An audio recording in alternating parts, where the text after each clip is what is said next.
Buenas tardes a todos. ¿Cómo les va? Bueno, tal como les comentamos la semana pasada, este segundo encuentro, que corresponde a la secuencia de los espacios curriculares que estamos integrando, tiene que ver específicamente con los aportes que puede realizar el espacio de filosofía y educación para pensar la construcción de la subjetividad a lo largo de la historia, pero en particular centrándonos en el momento en que comenzaron a trabajar con la profe Mariana, que es finales del siglo XIX, principios del XX, la construcción del Estado-Nación argentino. Y también vamos a trabajar un poquito hasta la actualidad. Para ello, les voy a hacer una breve historización y van a tener, les voy a subir al grupo, este video, les voy a subir también un PowerPoint muy esquemático que sintetiza los diversos momentos, no los únicos, pero sí algunos de los momentos importantes en los que se ha ido construyendo la subjetividad latinoamericana, la subjetividad argentina. Cuando hablamos de subjetividad estamos hablando de la construcción de los vínculos interpersonales.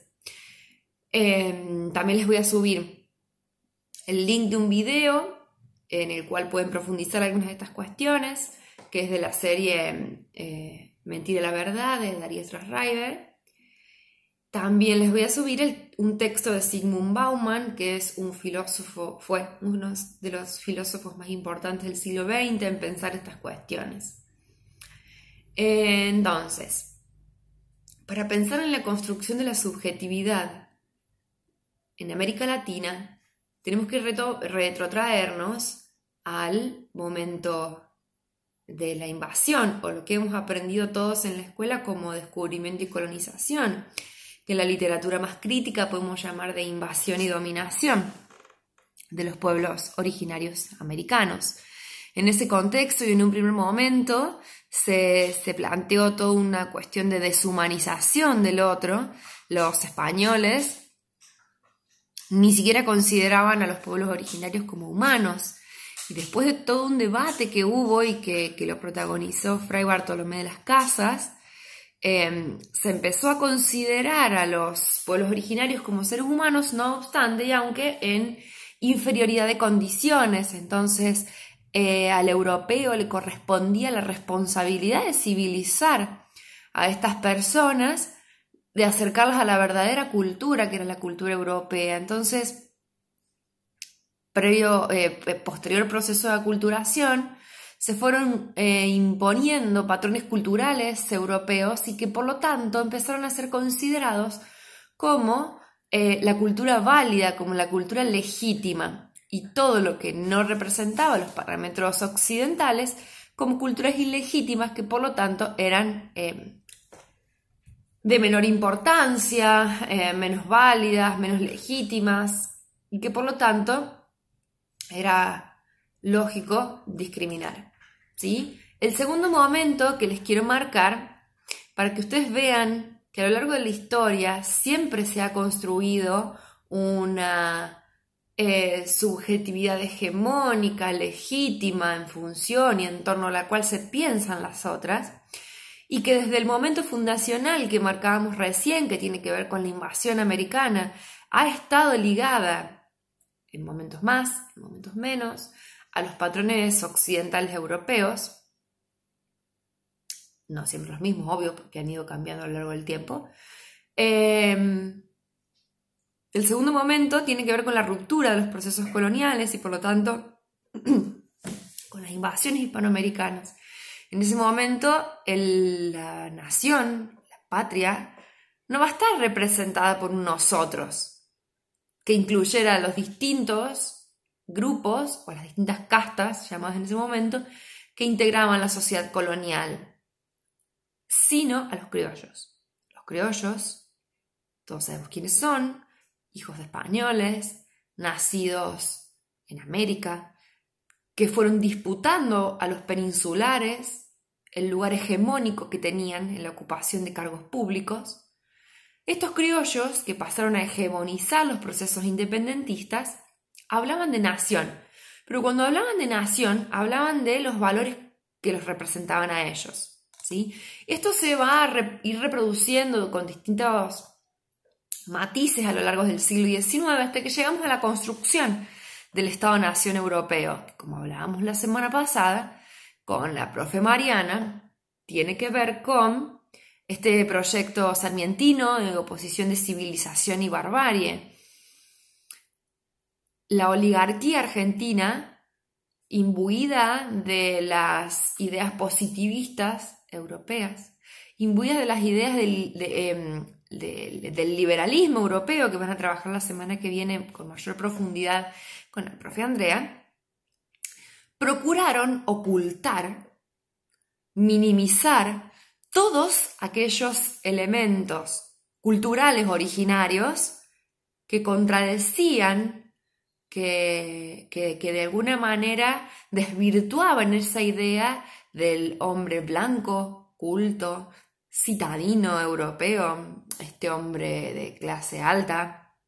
Bien, entonces las costumbres de los gauchos, las costumbres de los pueblos originarios, incluso de los inmigrantes, van a pasar a ser solapadas, sometidas a un proceso de homogeneización que permitiera reproducir esa cultura que se consideraba dominante. Todo lo que es la literatura gauchesca, que revaloriza las tradiciones originarias de Argentina, es muy posterior y tiene que ver ya con la década del 10, del 20, del siglo XX, valga la redundancia. ¿Bien?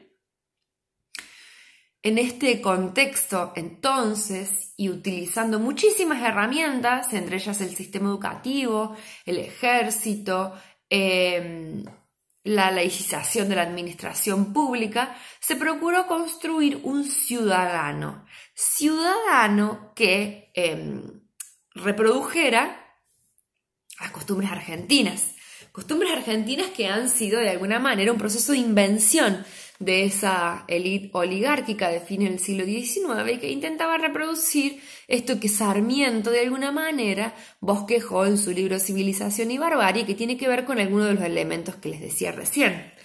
En el video de Darío Strasreiber hay como una historización sobre estas cuestiones y menciona los elementos claves que hay que tener en cuenta para pensar la construcción de la subjetividad en el siglo XIX y en el siglo XX.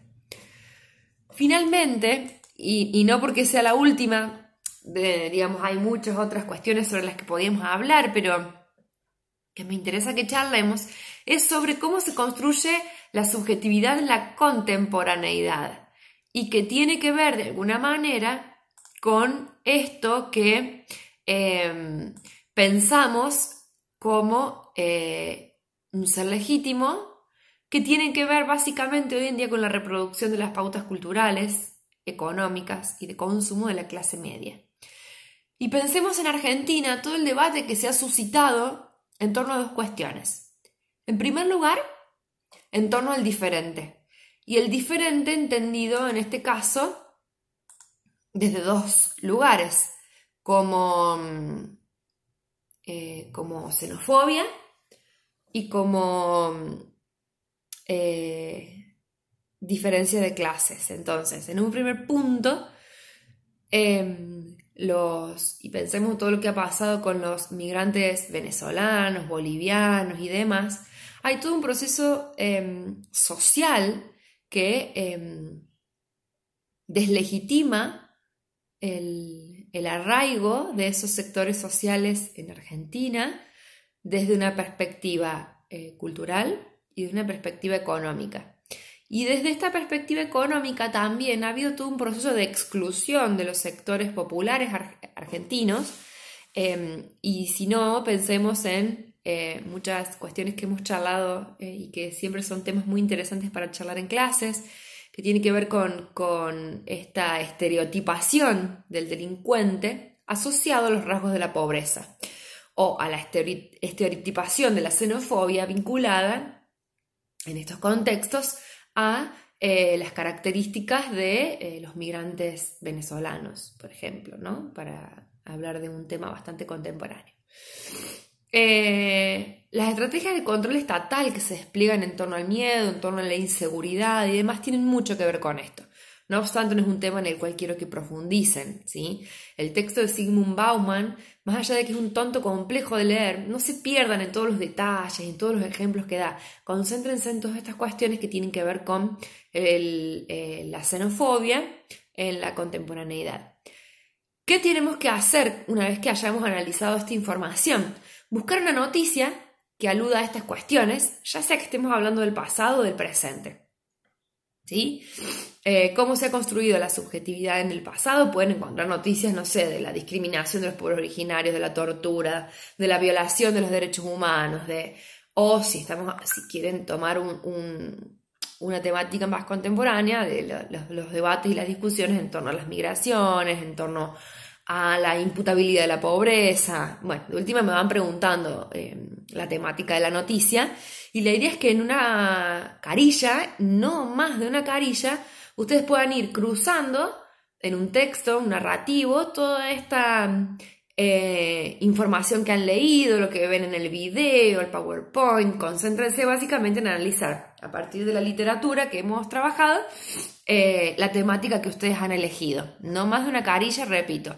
Acuérdense que tienen siempre una semana para hacerlo, no porque pensemos en tiempos inflexibles, sino para que ustedes mismos se vayan organizando y no se les vayan atrasando las actividades. Les repetimos como siempre que estamos a su disposición. Cualquier duda nos consultan a las 3, ¿sí? Que tengan un buen día. Les dejo un abrazo.